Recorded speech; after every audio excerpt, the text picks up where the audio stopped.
Assalamualaikum warahmatullahi wabarakatuh. Kali ini kita akan membahas tentang pusat massa, yaitu suatu titik yang mewakili sebaran massa. Seperti yang kita tahu bahwa yang namanya benda itu punya massa, artinya gambaran partikel penyusun benda. Jadi kalau misalkan kita punya benda semacam ini, di seluruh bagian ini terdapat kumpulan-kumpulan partikel yang menyusunnya, sehingga kalau misalkan kita ukur massanya dapat dilihat berdasarkan seberapa banyak partikel yang menyusun benda tersebut. Massa dalam istilah sehari-hari kita yang kita gunakan punya satuan kilogram ya. Nah, kalau misalkan benda-bendanya simetris semacam ini ditanya di manakah titik pusat massanya, yaitu titik yang mewakili sebaran massanya, maka kita bisa gambarkan seandainya bagian-bagian ini isinya sama semua, tidak ada yang kopong, tidak ada yang bolong, maka kita bisa nyatakan bahwa seandainya benda itu simetris, maka titik pusat massanya akan ada di tengah-tengahnya. Gitu ya. Dan kalau misalkan seperti ini gimana? Ya, ini juga sama tengah-tengahnya. Nah, kalau segitiga gimana? Nah, kalau segitiga, karena kita tahu kalau misalkan dari sini, dari kiri ke kanan, ini simetris tidak? Kalau simetris berarti dia bisa dibagi dua. Tengah-tengahnya seperti ini ya. Ini untuk kalau misalkan simetris bisa dilipat. Nah, gimana kalau dari sini, dari bawah ke atas tidak bisa dilipat? Nah, maka ada bahasan dalam fisika yang kemudian menemukan bahwa untuk titik pusat massa, kalau di kanan kirinya ini bisa dilipat berarti tengah-tengahnya, tapi kalau bawah ke atas ini pas dilipat nggak simetris berarti gimana? Untuk segitiga itu adalah bisa dihitung dari sini ke sini itu ini adalah sekitar 1/3 dari tingginya. Ya, dari bawah ke atas ini 1/3 dari tingginya. Sementara dari kiri ke kanan atau kanan ke kirinya dari sini ini adalah setengah dari alas gitu ya. Ini untuk posisi pusat massanya. Kalau lingkaran gimana? Karena lingkarannya simetris bisa dilipat kanan kiri ataupun atas bawah gitu ya. Lipat ini kanan ke kiri ataupun atas ke bawah, maka titik pusat massanya di tengah-tengah. Nah, bagaimana kalau bendanya lebih dari satu? Nah, misalkan seperti ini. Nah, seandainya bendanya memiliki massa yang sama, maka akan ada di tengah-tengahnya. Sebaran massanya kan ini titik yang mewakili ke kiri dan ke kanan supaya seimbang. Nah, kalau massanya berbeda, akan lebih cenderung dekat ke yang massanya besar. Karena sebaran massanya di sini lebih banyak, maka pusat massanya akan lebih mendekat ke bagian sebelah sini. Dan seperti ini, yang besar yang sebelah kanan, M2-nya, berarti pusat massanya akan di sebelah kanan. Loh, apakah mungkin ada titik pusat massa, titik yang mewakili sebaran massa, tapi dia pun bukan bagian dari bendanya? Kita lihat sini kan, ini benda 1, ini benda 2. Sementara titik yang mewakili benda 1 dan benda 2 ada di tengah-tengah, padahal di tengah-tengah ini kosong. Betul, itu mungkin saja terjadi, dan ini contoh kasusnya adalah ya, donat. Kalau misalkan kita lihat donat ini kita anggap simetris, bisa kita potong sehingga atas bawah bisa dilipat, kemudian kita potong lagi sebelah sini, kanan kirinya bisa dilipat, maka pusat massanya kemungkinan ada di tengah-tengah, padahal kita tahu tengahnya donat itu bolong ya.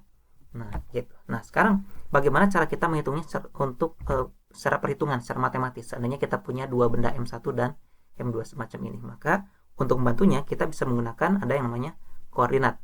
Ya, kartesius misalkan seperti ini. Jadi, kita tahu ini tadi bendanya M1, ini bendanya M2. Jadi ada benda M1, ada benda M2 gitu ya. Dan kemudian di sini kita tahu ada jaraknya. Ini dari sini ke sini kita sebut ini kan titik 0,0 ya. Kita sebut ini sebagai X1, dan dari sini sampai sini posisi benda 2 ini kita sebut sebagai X2. Nah, jadi gimana ceritanya kita bisa mendapatkan pusat massa kedua benda ini jika acuannya adalah titik 0,0 di sebelah sini? Maka caranya adalah untuk titik pusat massanya kadang-kadang disebut sebagai X0 atau juga XPM sama dengan, nah di sini kita tuliskan M1 massa benda 1 dikalikan dengan X1-nya, kemudian setelah itu ditambahkan dengan M2 dikalikan dengan X2-nya dibagi dengan M1 ditambah M2 massa totalnya. Nah, gitu ya. Jadi nanti kita akan mendapatkan sebarannya. Nah, hal ini juga berlaku pada planet-planet dan benda-benda langit lainnya. Untuk istilah-istilah benda langit itu karena sifatnya dinamis, benda langit itu tidak diam, maka sering diistilahkan dengan istilah barycenter. Contohnya di sini. Kita punya ini ada bumi, ini ada bulan. Bumi dan bulan, buminya tidak diam, bulannya pun tidak diam. Nah, kalau misalkan ditanya di manakah titik pusat massanya, istilahnya barycenter ya. Nah, atau istilahnya sama juga, center of mass, prinsip kerjanya sama. Loh, kok di sini center, ini centre, yang betul yang mana? Kalau centre ini ejaan British, Inggris British, kalau ini Inggris Amerika ya. Nah, jadi di sini titik pusat massanya gitu ya. Untuk sistem bumi dan bulan. Kalau misalkan kita lihat, loh kok ini ada di dalam buminya? Ya betul, berarti saking besarnya massa bumi dibanding bulan, maka barisenternya lebih cenderung dekat ke bumi dan bahkan lebih dekat ke pusat bumi dibanding di antara jarak keduanya. Ini mungkin saja terjadi. Nah, untuk contoh kasus lainnya seperti ini. Ini antara matahari dan Jupiter. Jupiter kan besar tapi jauh juga gitu ya. Maka pusat massanya di mana kira-kira? Ya, perkiraannya sekitar sini. Ini pusat massa matahari, kemudian di bagian sebelah sini ada pusat massa Jupiter.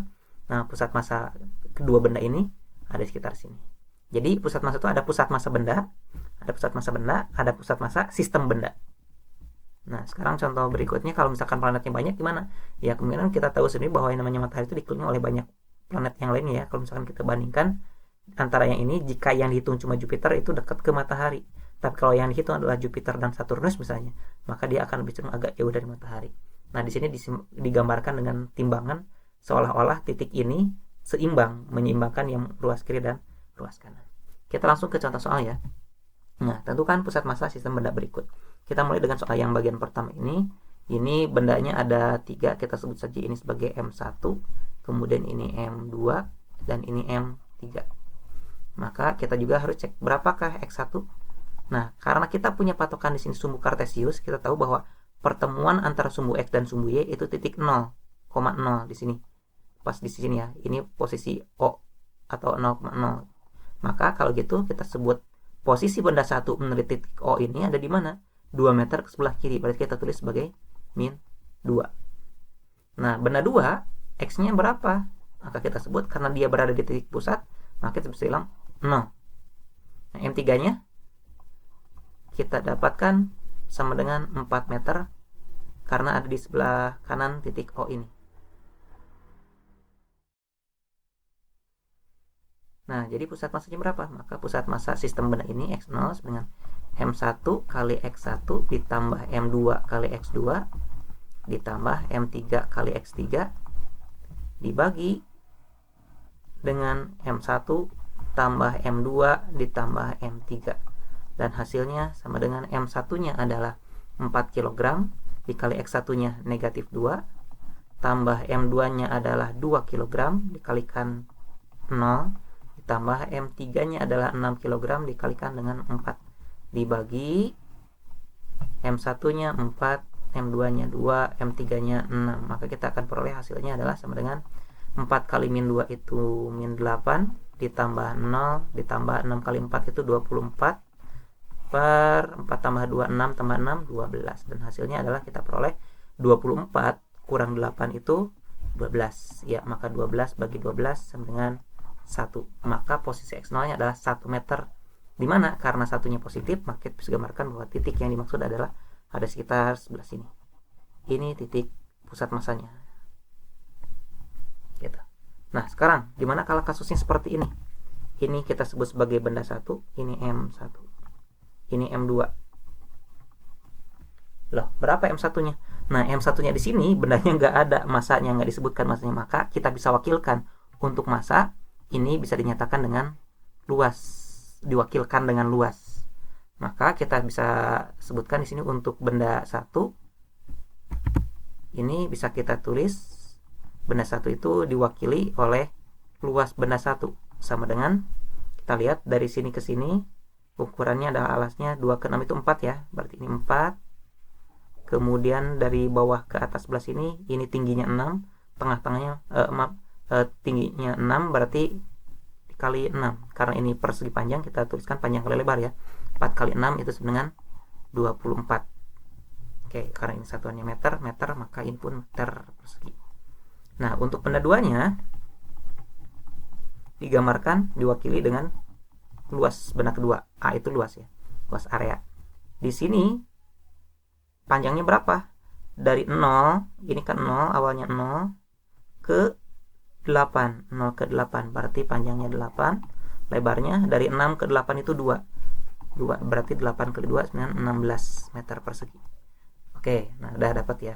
Nah, sekarang X-nya yang mana? Nah, ingat di sini karena bendanya 2 dimensi berarti punya panjang, punya lebar ke pinggir, ada panjang ke atas atau kita sebut sebagai tinggi. Ada tinjauan sumbu X, ada tinjauan sumbu Y. Artinya kalau kita lihat ini benda 1, tengah-tengahnya di mana ya? Sekitar sini. Karena dia simetris, maka kita bisa gambarkan dia bisa dibagi dua. Ini dibagi dua, antara 2 dan 6, tengah-tengahnya adalah 4, dan kemudian tinggi benda kedua ini bisa kita bagi dua juga. Dari 0 sampai 6 kita bagi dua, jadinya 3. Jadi kita bisa dapat di sini untuk benda 1 itu ada informasi tambahan, yaitu X1 sama dengan nilai ini 4, kemudian X2, maaf bukan X2, Y1, tinggi Y1, titik pusat massa benda satunya ada di bagian 3 sebelah sini. Nah, sekarang untuk benda 2-nya mana? Tengah-tengahnya. Ini kita lihat kiri kanannya bisa dipotong, bisa. Ada di berapa?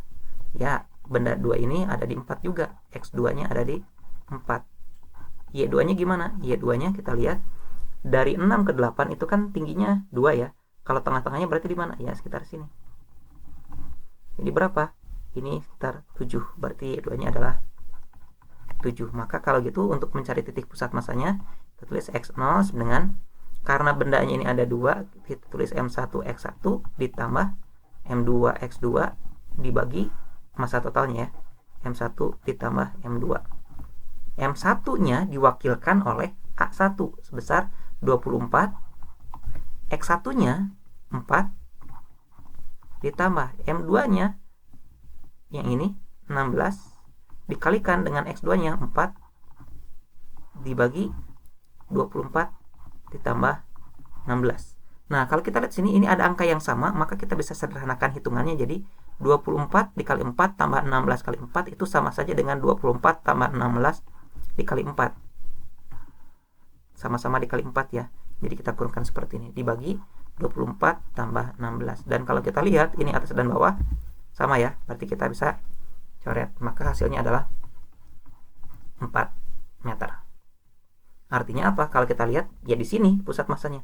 Loh, kok bisa di angka yang ini? Karena kita lihat dari benda huruf T ini, benda umum ini bisa nggak dilipat secara untuk bagian sininya horizontalnya? Ternyata untuk benda huruf T ini pas kita potong bisa lipat kiri ke kanan, tengah-tengah di sini pas di 4. Jadi sebetulnya tanpa menghitung ini pun kita bisa langsung tahu nilainya adalah 4.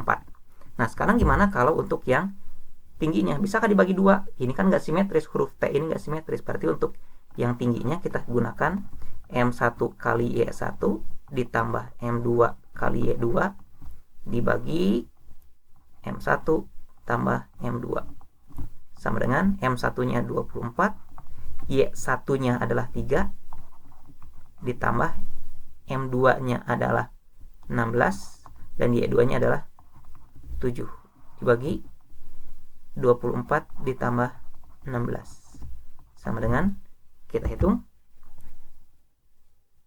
24 kali 3 adalah 72, 16 kali 7 adalah 112.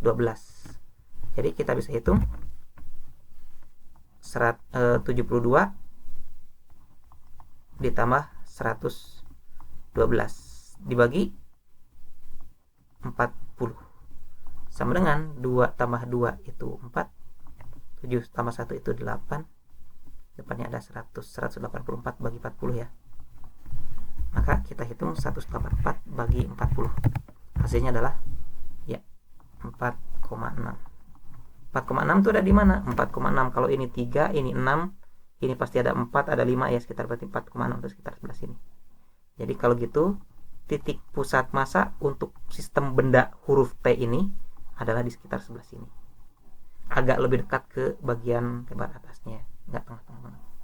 Nah, sekarang untuk tinjauan contoh yang semacam ini. Jika diketahui massa bumi adalah 5,98 kali 10 pangkat 24 kg, massa matahari 1,99 kali 10 pangkat 30 kg, dan jarak keduanya adalah 150 juta km, di manakah letak pusat massa antara bumi dan matahari? Jadi kalau misalkan kita gambarkan ini titik matahari, ini matahari, kemudian sebelah sini bumi, maka kita gunakan saja koordinat gitu ya untuk mempermudah. Ini koordinat, ada titik koordinat, garis koordinat untuk membantu kita. Nah, seolah-olah matahari ini, yang massa mataharinya ini kita sebut ini massa matahari dan ini adalah massa bumi. ini mereka terpisah sejauh 150 juta kilometer ya. Jadi posisi X-nya bumi dan X-nya matahari bisa kita ketahui. X-nya matahari itu ada di titik 0 kalau kita gunakan acuannya matahari. Dan untuk X-nya bumi itu di berapa? Ya ada di 150 juta kilometer. Jadi kalau kita hitung 150 aja deh kita hitung ya. Kita di sininya juta kilometer itu berarti kali 10 pangkat 6 kilometer itu 10 pangkat 3 gitu ya. Jadi kita peroleh ini bisa kita hitung jadi 1,5 kali 10 pangkat 6 tambah 3 9 tambah 1 2 11 meter, kira-kira sekitar ini ya. Nah sekarang gimana pusat masanya? Ya udah kita hitung X0 berarti masa matahari dikalikan X matahari ditambah masa bumi dikalikan X bumi dibagi dengan masa matahari ditambah masa bumi. Yuk kita hitung, di sini adalah 1,99 kali 10 pangkat 30 dikali dengan XM nya berapa? Ini 0 ditambah MB nya 5,98 kali 10 pangkat 24 dikali XB nya berapa? XB nya adalah 1,5 kali 10 pangkat 11 dibagi, nah sistem massa ini 1,99 kali 10 pangkat 30 tambah 5,98 kali 10 pangkat 24 sama dengan, kita hitung 1,9 yang dikali 0 berarti nggak usah dihitung ya. Nah kita hitungnya yang 5,98 kali 10 pangkat 24 dikali 1,5 kali 10 pangkat 11, maka kita peroleh 8,97 kali 10 pangkat 35 dibagi hasil penyembelahan massa matahari dan massa bumi. Kalau kita hitung ini sebetulnya massa mataharinya sangat-sangat besar, ordenya pangkat 30, berarti massa bumi sebenarnya nggak terlalu ngefek. Kita coba hitung ya, 1,99 kali 10 pangkat 30 ditambah 5,98 kali 10 pangkat 24, dan hasilnya adalah ya kita lihat 1,99 juga, 0,0005 ini di sini. Jadi ini nggak terlalu ngaruh juga ya. Jadi kalau misalkan kita hitung ini dengan pembulatan, ini tetap saja 1,99 kali 10 pangkat 30. Jadi di sini nggak begitu ngaruh. Ibaratnya gini, kita punya angka 199 000 dan seterusnya, kita tambahkan ini 5,98 di posisi ini 598 dan seterusnya. Jadi kalau misalkan kita punya angka 1,99, ini pasti jumlahkan 0,00598 nya nggak ngaruh ya. Jadi untuk massa bumi di sini kita bisa abaikan. Kalau kita hitung pun ini jadinya 1,99 kalau kita hitung boleh deh kita hitung di sini 1,99, kemudian ada 0,00598 kali 10 pangkat 30 sama dengan, yuk kita hitung lagi, jadinya 8,97 kali 10 pangkat 35 dibagi 1,9900598 kali 10 pangkat 30, dan hasilnya adalah ya 450.752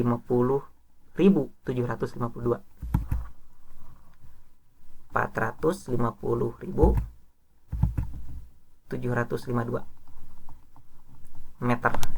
Ini pusat massanya. Nah, artinya apa? Kalau kita lihat di sini ada petunjuk tambahan, jari-jari mataharinya adalah 6,96 kali 10 pangkat 8. Alias kalau kita panjangkan ini akan jadi 696. Ini angkanya ada 8. Nolnya ada 8, berarti setelah koma geser ini 2, tinggal 6 lagi. Itu 2 3 4 5 6 meter gitu ya. Ada 696 juta meter, sementara di sini 450.000.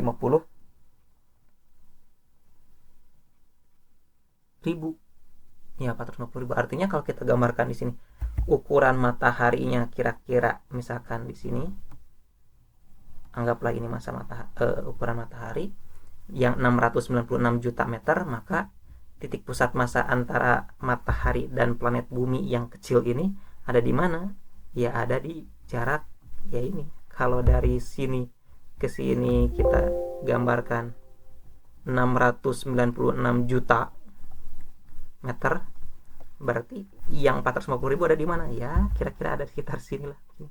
Ya pusat masanya ada dekat ke matahari, saking besarnya matahari dibanding bumi. Ya itu saja dulu untuk sementara. Silakan dilanjutkan dengan latihannya. Assalamualaikum.